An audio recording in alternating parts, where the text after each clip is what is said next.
Jackie's Warrior quickly in front here by 2 lengths. Here comes Jackie's Warrior up the inside to take over the lead from Life is Good. And Jackie's Warrior remains undefeated here at Saratoga, and he wins an unprecedented Grade 1 stakes at the Spa for the 3rd straight season.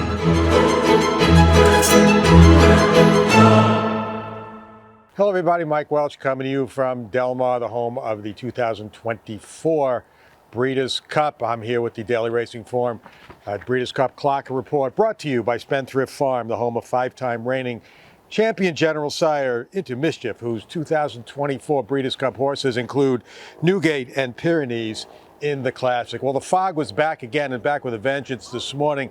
In fact, heavier even than yesterday, so much so that track management canceled or prohibited workouts this morning until the visibility got better. So there were no workouts at all between 5:30 when the track opened and 7:15 when the track closed for the renovation break. Fortunately, the fog did lift during the renovation break, and we did have clear skies by the time it was time for the 4 scheduled Breeders' Cup workers to come out after the renovation break. And the 4 horses that did work were Snow White for the juvenile fillies post-time for the Dirt Mile, and the Jose D'Angelo pair of Bentornato, who's running in the sprint, and Howard Wolowitz in the turf sprint. Arguably the best of the 4 was Snow White. She certainly was the fastest of the Breeders' Cup quartet to work over a freshly harrowed track at 7:45, or between 7:45 and 8 o'clock when all the action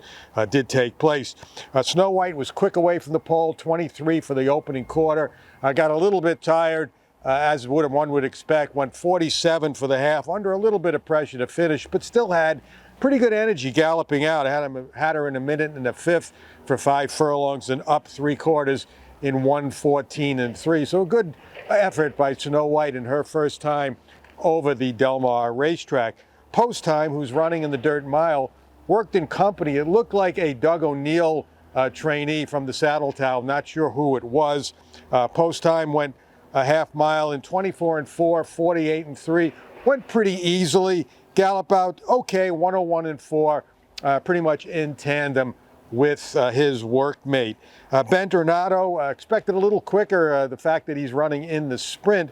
It was sort of a maintenance move, but 25-2, 49-1, galloped out in 1:02. And Howard Wolowitz, who was actually the first of the 4 Breeders' Cup horses to work immediately after the tractors got off the track at 7:45. He's running in the turf sprint, like I said, and he has very turfy action.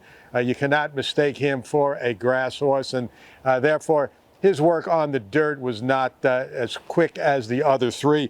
26-3, 50-3, did come home in 24 seconds, going easily, and galloped out in 1:03-4. Several hours later, 10:15, the turf course opened, the first day of turf works here at Del Mar, and the course will now be open throughout the next 4 or 5 mornings to accommodate all those who want to get in some training on the grass, specifically the European horses when they are out of quarantine and able to get to the track here early next week. Like I said, we had 3 breezers on the grass this morning. We had the Richard Baltus team of Tigerish, who was running in the juvenile fillies turf, and her stablemate Scipio, who was in the juvenile turf. They went 5/8 in about 1:02. Scipio actually a little bit quicker.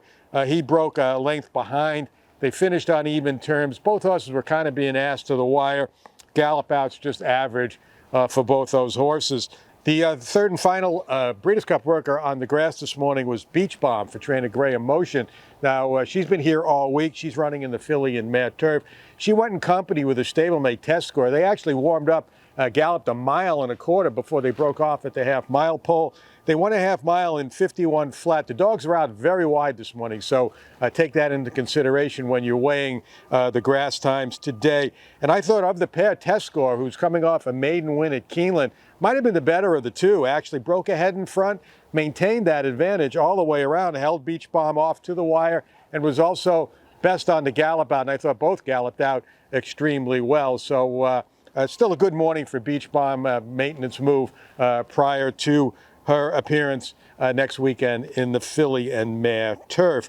Now, early this morning in the fog, like I said, no workers were permitted. We did have a numerous Breeders' Cup gallopers. They were hard to see. You really couldn't see much until the horses got to the 16th pole, came through the wire, and started to go out into the clubhouse turn. The easiest horse to spot in that dense fog this morning was the Almost White Arthur's Ride, who I thought galloped pretty well this morning. All the Bill Mott horses, again, had a good morning galloping over the main track, and I expect we will see works from them, if not tomorrow, on Monday, but I'm guessing they will all probably breeze here tomorrow.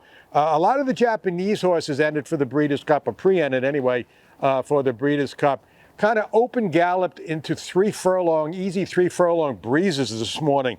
One of those was Derma Sadagaki, who I really couldn't see where exactly he broke off, but he came through the wire at a pretty good clip. Behind him was Ushba Tesoro, who also opened gallop, not quite as quick as Derma Sadagaki. And then later on this morning, after the fog lifted and after the renovation break, we had a number of Japanese horses do the same thing, including Forever Young, who actually 2-minute licked into a 3/8 breeze in 41 and 4, and continued out actually a half-mile past the wire in 56, so way better than at a 2-minute clip.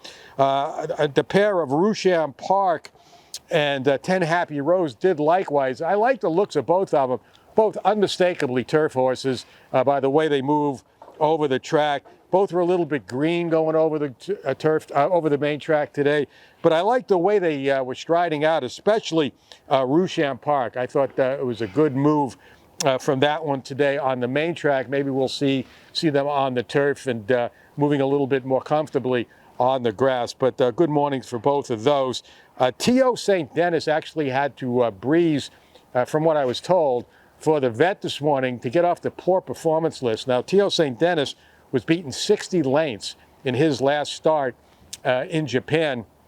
He's pre-entered in the dirt mile, and instead of really breezing, though, he did the same as the other Japanese horses, kind of 2-minute licked into a 3/8 breeze. He did go from the half-mile pole 5 furlongs past the wire. I had him in 109 and 4. Now, usually to get off the poor performance list, horses have to breeze, depending on which jurisdiction they're in, 103, 104. They all have different rules for that, so I'm not sure if T.O. St. Denis is going to have to do this again with a more normal kind of a breeze later in the week to get off that poor performance list. Just a couple other notes from this morning. Did want to mention the Steve Asmussen horses were all out today. He's got 5 here for the Breeders' Cup. Cogburn was the first of the bunch to go. I saw 4 of them gallop, but the Skelly, again, it was in the fog. I don't think Skelly did more than jog again, same as he did yesterday. So we'll see what happens with Skelly tomorrow. I'm guessing the Asmussen horses will all have some little breezes here on Sunday or Monday. And the one galloper that caught my eye the most this morning, my #1 star of the day, was Geoglyph. Love the way he got over the track here this morning, so we'll keep an eye on Geoglyph moving forward, see if he does anything more significant here over the next couple of days. And the action is going to really pick up here as we move forward. I think we're going to have a ton of works here on Sunday. And like I said, the Europeans will get out of quarantine hopefully by Monday. And then everybody else comes in from all over the country. We had tons of works everywhere today. And for the DRF Clocker report, we did have clockers located at Santa Anita, Keeneland. We've got some film, and we'll have reports of works from Churchill Downs. And also Torpedo Anna worked this morning at Saratoga, and I have a little report on her today on Twitter. Got to see the tape of her work, courtesy of David Norton, the clocker at Saratoga. So again, lots more ground to cover here as we move forward. 1 week to go. Breeders' Cup 2024, the best coverage right here at DRF.com.